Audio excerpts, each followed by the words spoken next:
2014 March 8 ಸ್ಥಳೀಯ ಸಮಯ ರಾತ್ರಿ 12:42 ಮಲೇಷ್ಯಾದ ಕೋಲಾಲಂಪುರ್ ಅಂತಾರಾಷ್ಟ್ರೀಯ ವಿಮಾನ ನಿಲ್ದಾಣದಿಂದ ಮಲೇಷಿಯನ್ ಏರ್ಲೈನ್ಸ್ ಫ್ಲೈಟ್ MH370 ತನ್ನ ನಿಗದಿತ ಪ್ರಯಾಣವನ್ನು ಆರಂಭಿಸಿತು. ಇದು ಚೀನಾದ ಬೀಜಿಂಗ್ಗೆ ತಲುಪಬೇಕಿತ್ತು.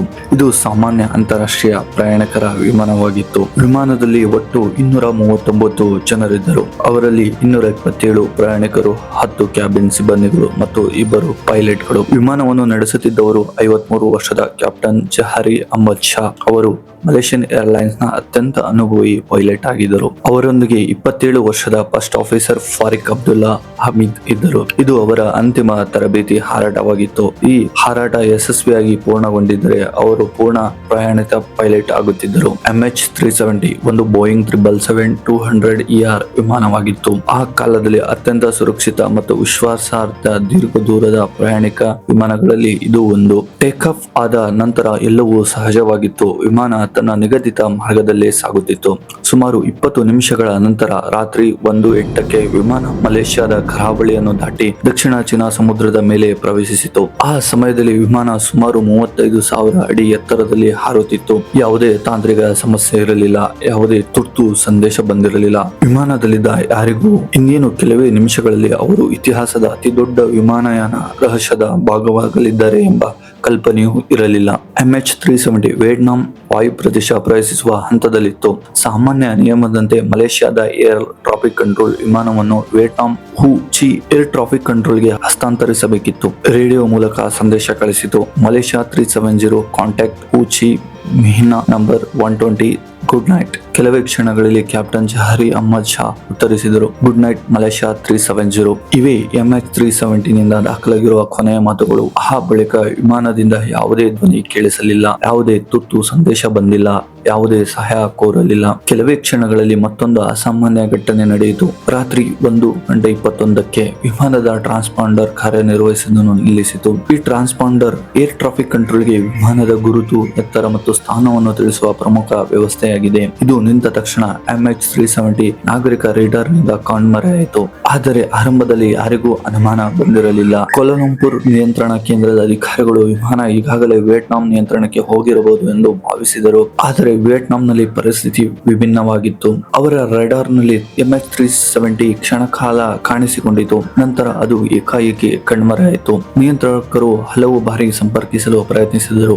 ಯಾವುದೇ ಉತ್ತರ ಬರಲಿಲ್ಲ. ಸುಮಾರು 18 ನಿಮಿಷಗಳ ನಂತರ ವಿಯೆಟ್ನಾಂ ಅಧಿಕಾರಿಗಳು ಕೋಲಾಲಂಪುರ್ಗೆ ಮಾಹಿತಿ ನೀಡಿದರು. MH370 ಸಂಪರ್ಕಕ್ಕೆ ಬರುತ್ತಿಲ್ಲ. ಸಾಮಾನ್ಯವಾಗಿ ಇಂಥ ಸಂದರ್ಭಗಳಲ್ಲಿ 1 ಗಂಟೆ ಒಳಗೆ ಏರೋನಾಟಿಕಲ್ ರೆಸ್ಕ್ಯೂ ಕೋಆರ್ಡಿನೇಷನ್ ಸೆಂಟರ್ಗೆ ಮಾಹಿತಿ ನೀಡಿ ತುರ್ತು ಶೋಧ ಕಾರ್ಯ ಆರಂಭಿಸಬೇಕು. ಆದರೆ ಅದು ನಡೆಯಲಿಲ್ಲ. ಸಂಪರ್ಕದ ಗೊಂದಲ ಮತ್ತು ವಿಳಂಬದಿಂದ ಅಮೂಲ್ಯ ಸಮಯ ವ್ಯರ್ಥವಾಯಿತು. ಸುಮಾರು 4 ಗಂಟೆಗಳ ನಂತರ ಮಾತ್ರ ತುರ್ತು ಪ್ರತಿಕ್ರಿಯೆ ಆರಂಭವಾಯಿತು. ಆಗಾಗಲೇ ಬೆಳಗ್ಗೆ 6:32 ಆಗಿತ್ತು. ಅದೇ ಸಮಯದಲ್ಲಿ MH370 ಬೀಜಿಂಗ್ನಲ್ಲಿ ಸುರಕ್ಷಿತವಾಗಿ ತಲುಪಿರಬೇಕಿತ್ತು. ಆದರೆ ವಿಮಾನ ಅಲ್ಲಿಗೂ ತಲುಪಿರಲಿಲ್ಲ. ಯಾವುದೇ ವಿಮಾನ ನಿಲ್ದಾಣದಲ್ಲೂ ಕೂಡ ಇಳಿದಿರಲಿಲ್ಲ. ಅದರ ಸ್ಥಳ ಯಾರಿಗೂ ತಿಳಿದಿರಲಿಲ್ಲ. ಆ ಕ್ಷಣದಿಂದ ಇತಿಹಾಸದ ಅತಿ ದೊಡ್ಡ ಅಂತಾರಾಷ್ಟ್ರೀಯ ಶೋಧ ಕಾರ್ಯಾಚರಣೆಗೆ ಚಾಲನೆ ದೊರೆಯಿತು.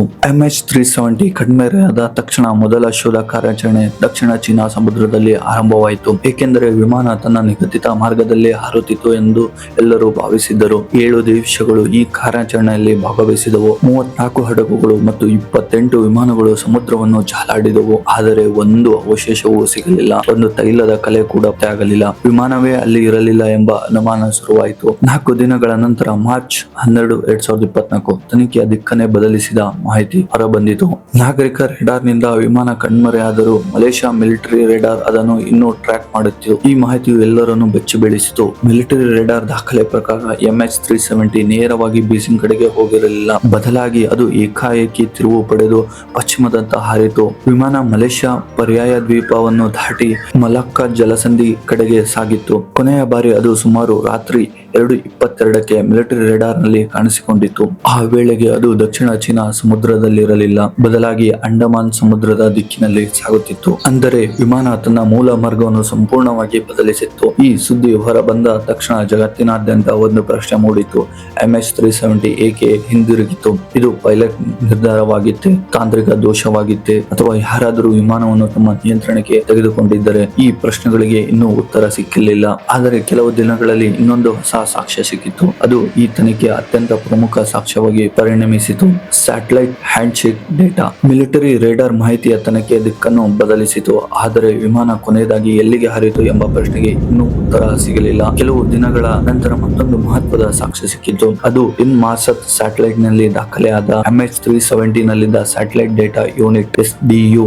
ನಾಗರಿಕ ರೇಡಾರ್ ನಿಂದ ಕಣ್ಮರೆಯಾದ ನಂತರವೂ ಸ್ಯಾಟಲೈಟ್ ನೊಂದಿಗೆ ಸ್ವಯಂ ಚಾಲಿತವಾಗಿ ಸಂಪರ್ಕ ಸಾಧಿಸಲು ಪ್ರಯತ್ನಿಸುತ್ತಿತ್ತು. ಇದನ್ನು ಸ್ಯಾಟಲೈಟ್ ಹ್ಯಾಂಡ್ಶೇಕ್ ಎಂದು ಕರೆಯಲಾಗುತ್ತದೆ. ಇದು ಪೈಲಟ್ ಕಳಿಸಿದ ಸಂದೇಶವಲ್ಲ, ವಿಮಾನದ ವ್ಯವಸ್ಥೆಯೇ ನಿಯಮಿತವಾಗಿ ಕಳಿಸುವ ಸ್ವಯಂ ಚಾಲಿತ ಸಿಗ್ನಲ್. ಆದರೆ ಆ ಸಿಗ್ನಲ್ ನಲ್ಲಿ ವಿಮಾನದ ನಿಖರ ಸ್ಥಳ ಇರಲಿಲ್ಲ. ಅದು ಕೇವಲ ವಿಮಾನ ಏನು ಕಾರ್ಯನಿರ್ವಹಿಸುತ್ತಿದೆ ಎಂಬುದನ್ನು ಮಾತ್ರ ಸೂಚಿಸುತ್ತಿತ್ತು. ಇಲ್ಲಿಗೆ ತನಿಖಾಧಿಕಾರಿಗಳು ಹೊಸ ವಿಧಾನ ಬಳಸಿದರು. ಸ್ಯಾಟಲೈಟ್ ಮತ್ತು ವಿಮಾನದ ನಡುವೆ ಸಿಗ್ನಲ್ ಹೋಗಿ ಮರಳಲು ತೆಗೆದುಕೊಳ್ಳುವ ಸಮಯವನ್ನು ವಿಶ್ಲೇಷಿಸಿದರು. ಇದನ್ನು ಬ್ರಷ್ ಟೈಮಿಂಗ್ ಆಫ್ಸೆಟ್ BTO ಎಂದು ಕರೆಯಲಾಗುತ್ತದೆ. ಇದರ ಮೂಲಕ ವಿಮಾನ ಸ್ಯಾಟಲೈಟ್ ನಿಂದ ಎಷ್ಟು ದೂರದಲ್ಲಿತ್ತು ಎಂಬುದನ್ನು ಅಂದಾಜಿಸಲಾಯಿತು.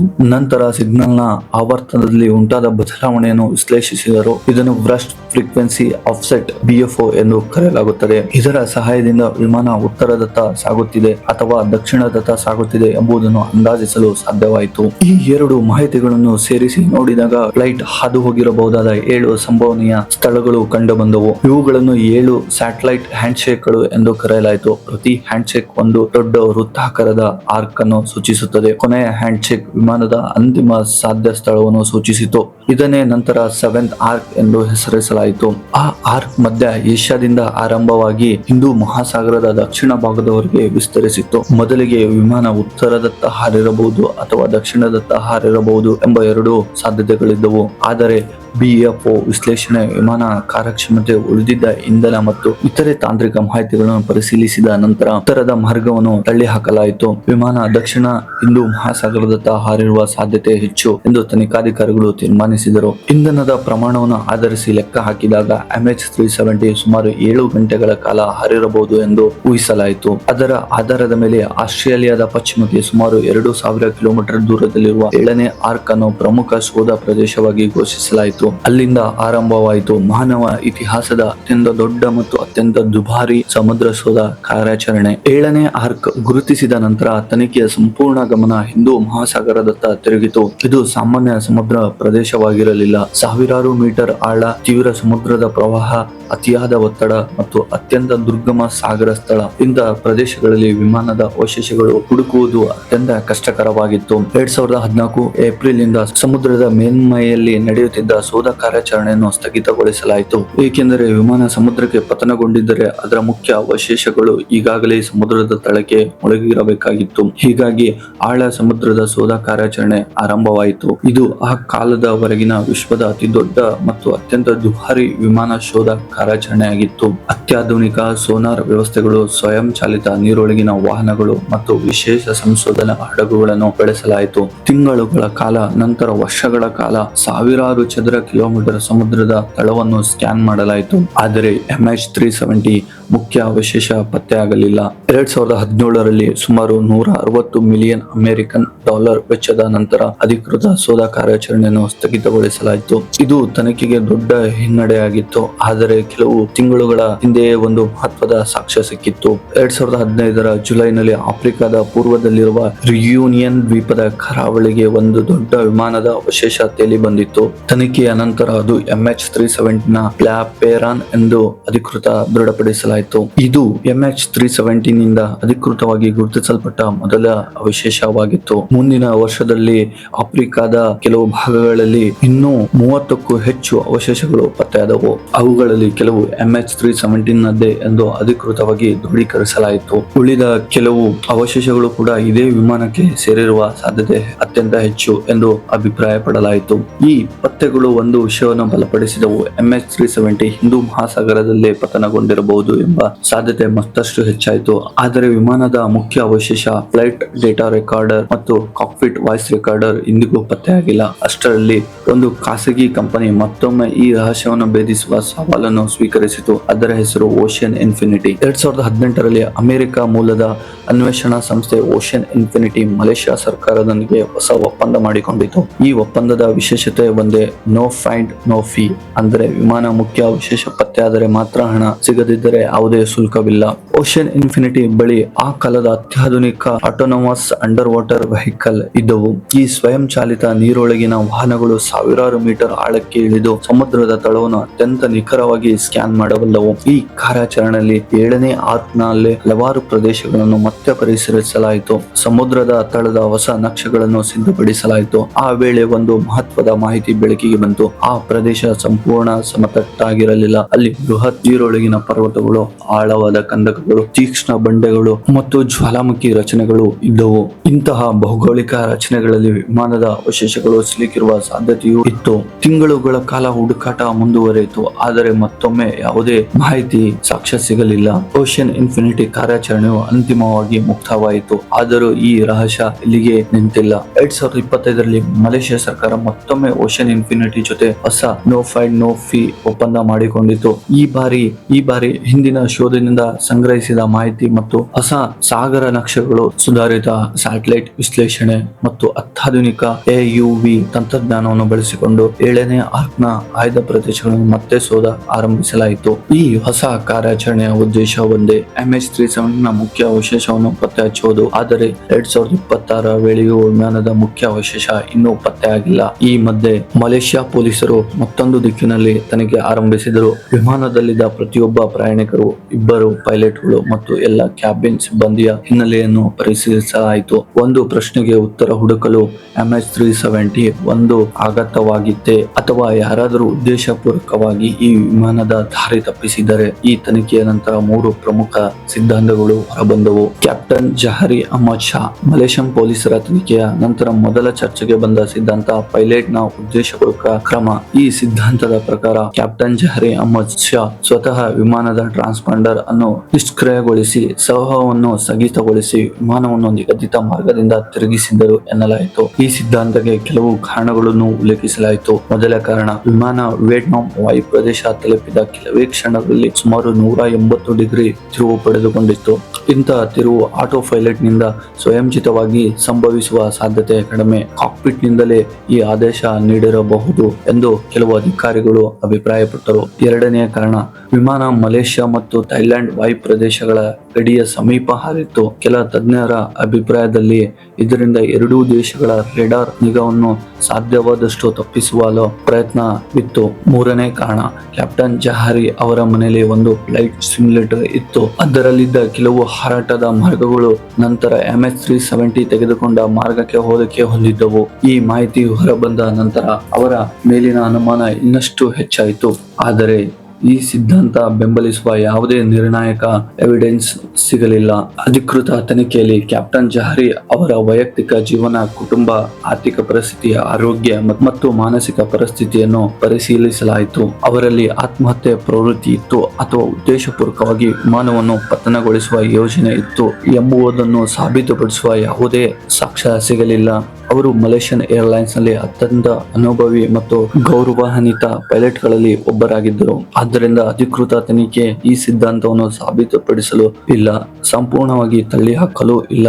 ಅಂದರೆ ಈ ಸಾಧ್ಯತೆ ಇಂದಿಗೂ ಚರ್ಚೆಯಲ್ಲಿದೆ, ಆದರೆ ಇದು ಸತ್ಯ ಎಂದು ಹೇಳುವಷ್ಟು ಸಾಕ್ಷ್ಯವೂ ಇಲ್ಲ. ಇದರ ನಂತರ ತನಿಖೆಯ ಗಮನ ಮತ್ತೊಂದು ಸಾಧ್ಯತೆಯತ್ತ ತಿರುಗಿತು. MH370 hijack ಆಗಿತ್ತೆ. ಎರಡನೆಯ ಪ್ರಮುಖ ಸಿದ್ಧಾಂತ, ವಿಮಾನದ ಹೈಜಾಕ್ ಆಗಿರಬಹುದು. ಈ ಅನುಮಾನದ ಕೇಂದ್ರ ಬಿಂದುವಾಗಿದ್ದ ವಿಮಾನದಲ್ಲಿದ್ದ 2 ಪ್ರಯಾಣಿಕರು. ಅವರು ಇರಾನ್ ಪ್ರಜೆಗಳಾದ ಪೂರಿಯಾ ನೂರ್ ಮೊಹಮ್ಮದ್ ಮೆಹದ್ದಾ ಮತ್ತು ಡೆಲಾವರ್ ಸೈಯದ್ ಮೊಹಮ್ಮದ್ ರೇಜಾ. ಇಬ್ಬರು ಕಳುವಾದ ಪಾಸ್ಪೋರ್ಟ್ ಗಳನ್ನು ಬಳಸಿಕೊಂಡು ಪ್ರಯಾಣಿಸುತ್ತಿದ್ದರು. ಒಬ್ಬರ ಬಳಿ ಕಳುವಾದ ಇಟಾಲಿಯನ್ ಪಾಸ್ಪೋರ್ಟ್ ಇತ್ತು, ಇನ್ನೊಬ್ಬರ ಬಳಿ ಕಳುವಾದ ಆಸ್ಟ್ರಿಯನ್ ಪಾಸ್ಪೋರ್ಟ್ ಇತ್ತು. ಈ 2 ಪಾಸ್ಪೋರ್ಟ್ಗಳು ಥೈಲ್ಯಾಂಡ್ ನಲ್ಲಿ ಕಳುವಾಗಿದ್ದವು. ಈ ಮಾಹಿತಿ ಹೊರಬಂದ ತಕ್ಷಣ ಜಗತ್ತಿನಾದ್ಯಂತ ಒಂದೇ ಅನುಮಾನ ಮೂಡಿತು, ಇದು ಭಯೋತ್ಪಾದಕ ದಾಳಿಯೇ. ತನಿಖಾಧಿಕಾರಿಗಳ ಇಬ್ಬರ ಹಿನ್ನೆಲೆಯನ್ನು ಸಂಪೂರ್ಣವಾಗಿ ಪರಿಶೀಲಿಸಿದರು. ಅವರ ಪ್ರಯಾಣದ ದಾಖಲೆಗಳು, ದೂರವಾಣಿ ಸಂಪರ್ಕಗಳು, ಹಣಕಾಸು ವ್ಯವಹಾರಗಳು ಮತ್ತು ವೈಯಕ್ತಿಕ ಮಾಹಿತಿಯನ್ನು ವಿಶ್ಲೇಷಿಸಲಾಯಿತು. ತನಿಖೆಯ ನಂತರ ಬೇರೆ ಚಿತ್ರಣ ಹೊರಬಂತು. ಇಬ್ಬರು ಯುರೋಪ್ಗೆ ಅಕ್ರಮವಾಗಿ ವಲಸೆ ಹೋಗಲು ಪ್ರಯತ್ನಿಸುತ್ತಿದ್ದರು. ಬೀಜಿಂಗ್ನಿಂದ ಮುಂದೆ ವಿಮಾನದಲ್ಲಿ ಯುರೋಪ್ಗೆ ತೆರಳುವ ಯೋಜನೆ ಅವರದಾಗಿತ್ತು. ಅವರಲ್ಲಿ ಒಬ್ಬರ ತಾಯಿ ಆಗಲೇ ಜರ್ಮನಿಯ ಹ್ಯಾಂಬರ್ಗ್ ನಗರದಲ್ಲಿ ಮಗನಿಗಾಗಿ ಕಾಯುತ್ತಿದ್ದರು. ಇನ್ನು ಮುಖ್ಯವಾಗಿ ಅವರಿಗೆ ಯಾವುದೇ ಭಯೋತ್ಪಾದಕ ಸಂಘಟನೆಗಳೊಂದಿಗೆ ಸಂಬಂಧವಿದೆ ಎಂಬ ಸಾಕ್ಷ್ಯ ಸಿಗಲಿಲ್ಲ. ಅವರ ಬಳಿ ಯಾವುದೇ ಆಯುಧಗಳಿರಲಿಲ್ಲ, ಯಾವುದೇ ಬೆದರಿಕೆ ಸಂದೇಶಗಳಿಲ್ಲ, ಯಾವುದೇ ಉಗ್ರ ಚಟುವಟಿಕೆಗಳ ದಾಖಲೆಗಳಿಲ್ಲ. ನಂತರ ಇಂಟರ್ಪೋಲ್ ಕೂಡ ತನ್ನ ತನಿಖೆಯ ಆಧಾರದ ಮೇಲೆ ಇವರು ಭಯೋತ್ಪಾದಕರಾಗಿರುವ ಸಾಧ್ಯತೆ ಅತ್ಯಂತ ಕಡಿಮೆ ಎಂದು ತಿಳಿಸಿತು. ಹೀಗಾಗಿ ಹೈಜಾಕ್ ಮತ್ತು ಟೆರರಿಸಂ ದಾಳಿ ಎಂಬ ಸಿದ್ಧಾಂತವನ್ನು ಬೆಂಬಲಿಸುವ ಯಾವುದೇ ದೃಢವಾದ ಸಾಕ್ಷ್ಯ ದೊರೆಯಲಿಲ್ಲ. ಈ ಸಿದ್ಧಾಂತವನ್ನು ಅಧಿಕೃತವಾಗಿ ತಿರಸ್ಕರಿಸಲಾಯಿತು. ಆದರೆ ಇನ್ನೊಂದು ಸಿದ್ಧಾಂತ ಮಾತ್ರ ಉಳಿಯಿತು. ಅದೇ ಅನೇಕ ವಿಮಾನಯಾನ ತಜ್ಞರು ಇಂದಿಗೂ ಅತ್ಯಂತ ಸಂಭವನೀಯ ಎಂದು ಪರಿಗಣಿಸುವ ಸಿದ್ಧಾಂತ. ಹೈಪೋಫೋಕ್ಸಿಯಾ ಅಂದರೆ ಆಕ್ಸಿಜನ್ ಕೊರತೆಯಿಂದ ಸಂಪೂರ್ಣ ವಿಮಾನವೇ ಪ್ರಜ್ಞೆ ಕಳೆದುಕೊಂಡಿರಬಹುದು. ಇದು ಅನೇಕ ವಿಮಾನಯಾನ ತಜ್ಞರು ಅತ್ಯಂತ ಸಂಭವನೀಯ ಸಾಧ್ಯತೆ ಎಂದು ಪರಿಗಣಿಸುವ ಸಿದ್ಧಾಂತ. ಈ ಸಿದ್ಧಾಂತದ ಪ್ರಕಾರ MH370 ನಲ್ಲಿದ್ದ ಪ್ರಯಾಣಿಕರು, ಕ್ಯಾಬಿನ್ ಸಿಬ್ಬಂದಿ ಮತ್ತು ಇಬ್ಬರು ಪೈಲಟ್ಗಳು ಹೈಪೋಕ್ಸಿಯಾಗೆ ಒಳಗಾಗಿರಬಹುದು. ಹೈಪೋಕ್ಸಿಯಾ ಎಂದರೆ ಮೆದುಳಿಗೆ ಅಗತ್ಯವಾದಷ್ಟು ಆಮ್ಲಜನಕ ಸಿಗದ ಸ್ಥಿತಿ. ಈ ಸಂದರ್ಭದಲ್ಲಿ ಮೊದಲು ನಿರ್ಧಾರ ತೆಗೆದುಕೊಳ್ಳುವ ಸಾಮರ್ಥ್ಯ ಕುಗ್ಗುತ್ತದೆ, ನಂತರ ಗೊಂದಲ ಉಂಟಾಗುತ್ತದೆ, ಕೊನೆಗೆ ವ್ಯಕ್ತಿ ಪ್ರಜ್ಞೆ ಕಳೆದುಕೊಳ್ಳುತ್ತಾನೆ. ಈ ಘಟನೆ ವಿಮಾನದಲ್ಲೇ ನಡೆದಿದ್ದರೆ ವಿಮಾನ ಆಟೋ ಪೈಲಟ್ ನಲ್ಲಿ ತನ್ನ ಹಾರಾಟವನ್ನು ಮುಂದುವರಿಸಿರಬಹುದು. ಇಂಧನ ಮುಗಿಯುವವರೆಗೂ ಇದು ಹಾರಿರಬಹುದು. ನಂತರ ಇಂಧನ ಖಾಲಿಯಾದ ಬಳಿಕ ಇದು ಮಹಾಸಾಗರಕ್ಕೆ ಪತನಗೊಂಡಿರಬಹುದು. ಆದರೆ ಆಮ್ಲಜನಕ ಕೊರತೆ ಹೇಗೆ ಉಂಟಾಯಿತು ಎಂಬ ಪ್ರಶ್ನೆ. ಇದಕ್ಕೂ ಹಲವು ಸಾಧ್ಯತೆಗಳು ಇವೆ. ಮೊದಲ ಸಾಧ್ಯತೆ, ಕಾಕ್ಪಿಟ್ ನಲ್ಲಿ ವಿದ್ಯುತ್ ಬೆಂಕಿ ಕಾಣಿಸಿಕೊಂಡಿರಬಹುದು, ಆದ್ದರಿಂದ ಕೆಲವು ಪ್ರಮುಖ ವ್ಯವಸ್ಥೆಗಳು ಕಾರ್ಯನಿರ್ವಹಿಸದೇ ಇರಬಹುದು. ಎರಡನೇ ಸಾಧ್ಯತೆ, ಕ್ಯಾಬಿನ್ ಒತ್ತಡ ನಿಯಂತ್ರಣ ವ್ಯವಸ್ಥೆಯಲ್ಲಿ ದೋಷ ಉಂಟಾಗಿ ವಿಮಾನದ ಒಳಗೆ ಒತ್ತಡ ಏಕಾಏಕಿ ಕುಸಿದಿರಬಹುದು. ಇದರಿಂದ ಸಂಪೂರ್ಣ ವಿಮಾನದಲ್ಲಿದ್ದ ಆಕ್ಸಿಜನ್ ಲೆವೆಲ್ ಕಡಿಮೆ ಆಗಿ ಎಲ್ಲರ ಪ್ರಜ್ಞೆ ಕಳೆದುಕೊಂಡಿರಬಹುದು. ಮೂರನೇ ಸಾಧ್ಯತೆ, ಹೈಜಾಕ್ ಪ್ರಯತ್ನದ ವೇಳೆ ಉದ್ದೇಶಪೂರ್ವಕವಾಗಿ ಕ್ಯಾಬಿನ್ ಒತ್ತಡವನ್ನು ಕಡಿಮೆ ಮಾಡಿರಬಹುದು. ಆದರೆ ಈ ಮೂರು ಸಾಧ್ಯತೆಗಳಿಗೆ ನಿರ್ಣಾಯಕ ಸಾಕ್ಷ್ಯ ಸಿಕ್ಕಿಲ್ಲ. ಈ ಸಿದ್ಧಾಂತವನ್ನು ವಿವರಿಸಲು ತನಿಖಾಧಿಕಾರಿಗಳು ಒಂದು ಸಂಭವನೀಯ ಘಟನೆಯನ್ನು ಊಹಿಸಿದರು. ವಿಯೆಟ್ನಾಂ ವಾಯು ಪ್ರದೇಶ ಪ್ರವೇಶಿಸಿದ ಕೆಲವೇ ಕ್ಷಣಗಳಲ್ಲಿ ಪೈಲಟ್ ಯಾವುದೋ ತಾಂತ್ರಿಕ ಸಮಸ್ಯೆಯನ್ನು ಗಮನಿಸಿರಬಹುದು. ಅದರ ಪರಿಣಾಮ ವಿಮಾನವನ್ನು ಮಲೇಷ್ಯಾದತ್ತ ತಿರುಗಿಸಿರಬಹುದು. ಆದರೆ ಸ್ವಲ್ಪ ಸಮಯದ ಬಳಿಕ ಪರಿಸ್ಥಿತಿ ಮತ್ತಷ್ಟು ಹದಗೆಟ್ಟಿರಬಹುದು. ಕ್ಯಾಬಿನ್ ಒತ್ತಡ ಕುಸಿದು ಆಕ್ಸಿಜನ್ ಕೊರತೆಯಿಂದ ಮೊದಲ ಪ್ರಯಾಣಿಕರು, ನಂತರ ಕ್ಯಾಬಿನ್ ಸಿಬ್ಬಂದಿ, ಕೊನೆಗೆ ಇಬ್ಬರು ಪೈಲಟ್ಗಳು ಪ್ರಜ್ಞೆ ಕಳೆದುಕೊಂಡಿರಬಹುದು. ಅದಾದ ನಂತರ ವಿಮಾನ ಸಂಪೂರ್ಣವಾಗಿ ಆಟೋ ಪೈಲಟ್ ನಿಯಂತ್ರಣದಲ್ಲಿ ಹಾರುತ್ತಲೇ ಇತ್ತು. ಮಿಲಿಟರಿ ರೇಡಾರ್ ಅದನ್ನು ಕೊನೆಯ ಬಾರಿ ರಾತ್ರಿ 2:22ಕ್ಕೆ ದಾಖಲಿಸಿತು. ವಿಮಾನ ದಕ್ಷಿಣ ಹಿಂದೂ ಮಹಾಸಾಗರದತ್ತ ಸಾಗಿತು. ಸುಮಾರು 7 ಗಂಟೆಗಳ ಹಾರಾಟದ ಬಳಿಕ ಇಂಧನ ಸಂಪೂರ್ಣ ಖಾಲಿಯಾಯಿತು. ನಂತರ ವಿಮಾನ ಸಾವಿರಾರು ಮೀಟರ್ ಆಳದ ಸಮುದ್ರಕ್ಕೆ ಪತನಗೊಂಡಿರಬಹುದು. ಈ ಸಿದ್ಧಾಂತವನ್ನು ಬೆಂಬಲಿಸುವ ಕೆಲವು ತಾಂತ್ರಿಕ ಅಂಶಗಳಿದ್ದರೂ ಇದನ್ನು 100ಕ್ಕೆ 100 ಸಾಬೀತುಪಡಿಸುವ ಯಾವುದೇ ಎವಿಡೆನ್ಸ್ ಇದುವರೆಗೂ ದೊರೆತಿಲ್ಲ. ಅದಕ್ಕಾಗಿ MH370 ರಹಸ್ಯ ಎಂದಿಗೂ ಬಗೆಹರಿದಿಲ್ಲ. MH370 ಕಣ್ಮರೆಯಾದ ನಂತರ ಜಗತ್ತಿನಾದ್ಯಂತ ಅನೇಕ ಸಂಚು ಸಿದ್ಧಾಂತಗಳು ಹರಡಿದವು.